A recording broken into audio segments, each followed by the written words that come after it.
ये सारा जग जानता है कि हमारा देश भारत दुनिया के चौथे सबसे बड़े अर्थव्यवस्था में से एक बन चुका है। इतना ही नहीं, हमने जापान जैसे देश तक को पीछे छोड़ दिया है। लेकिन किसके लिए? जिस देश के हॉस्पिटल में एक गर्भवती महिला पहुंचती है, जिसको समय से ना बेड मिलता है, ना वार्ड मिलता है, ना स्ट्रेचर मिलता है, ना एम्बुलेंस मिलता है और ना ही इलाज के लिए कोई सही डॉक्टर मिलता है। और सबसे बड़ी दुर्भाग्य की बात यह है कि वो उसी हॉस्पिटल के फर्श पे ही अपना माता के सामने प्रसव करती है और अपने बच्चे को जन्म देती है। फिर काहे की सबसे बड़ी अर्थव्यवस्था और काहे का इतना बड़ा ढिंढोरा? देखिए, यहाँ पे कोई स्टाफ नहीं है। यहाँ पे लड़का हो गया इनका, यहाँ पे कोई देखने के लिए नहीं है, महिला ही है, कोई इनका देखभाल करने वाला नहीं है। यहाँ पे देखिए सब ताला बंद है और सब सरकार लोगों को पैसा सोने के लिए दे रही है। और सबसे बड़ी बात यह है कि हमें इस चीज को लेकर तज्जुब भी होता है और शर्म भी आती है कि यह घटना उस राज्य की है जिस राज्य का मुख्यमंत्री संबल खोद के यह मालूम करना चाहता है कि इसके नीचे मंदिर है या मस्जिद है। आप कितनी जगह खोदेंगे, कितने मस्जिद? जितने भी होंगे सब ढूंढेंगे, जितने भी होंगे सब ढूंढेंगे, सब निकालेंगे, दुनिया को बोलेंगे कि भगवान ने जिसको आंखें दी हैं वो आके देखो तो।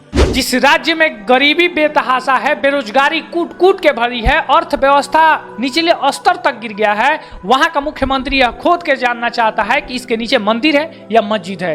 क्या हमारी इंसानी जीवन से ज्यादा महत्वपूर्ण हमारे यहाँ के मंदिर और मस्जिद ही हो गए हैं? आखिरकार वो महिला अस्पताल में मांग क्या रही थी? क्या वो अपने हिस्से की जमीन मांग रही थी, या किसी पे FIR करने गई थी, या किसी के प्रताड़ना का शिकार हुई थी उसका कंप्लेन करने गई थी, या नौकरी मांग रही थी? कुछ नहीं मांग रही थी। मांग रही थी तो बस एक बेड, एक एम्बुलेंस और एक सही देख रेख करने वाला नर्स और एक अच्छा इलाज करने वाला डॉक्टर। लेकिन दुर्भाग्य देखिए कि इन सारी चीजों में उसे कुछ मुहैया नहीं करवाया गया। और उसका जो बच्चा था, हर एक माँ का सपना होता है कि उसकी बच्चे की जन्म अच्छी जगह पे हो, अच्छे से हो। लेकिन दुर्भाग्य देखिए कि वह बच्चा अपनी जीवन की पहली सांस ही फर्श पे लेता है और उस राज्य के अस्पताल में लेता है जिस राज्य के मुख्यमंत्री ढिंढोरे पीट के कहते हैं कि हमने डेवलपमेंट किया है और हमारे लेवल का डेवलपमेंट कहीं नहीं हुआ है। प्रकृति और परमात्मा की कृपा से ओतप्रोत इस उत्तर प्रदेश को, जिसको आप लोगों ने, समाजवादी पार्टी की सरकार ने और विपक्षी दलों की सरकार ने देश के बीमारू राज्यों की श्रेणी में खड़ा कर दिया था, देश की छठी सातवीं अर्थव्यवस्था के रूप में खड़ा किया था। पिछले 8 वर्ष की डबल इंजन सरकार के प्रयास से दूसरी बड़ी अर्थव्यवस्था बना है और 29 में उत्तर प्रदेश $1 ट्रिलियन की इकोनॉमी भी बनेगा और देश की सबसे बड़ी अर्थव्यवस्था भी बनेगा। इस बात के लिए मैं पूरे सदन को आश्वस्त करता हूं।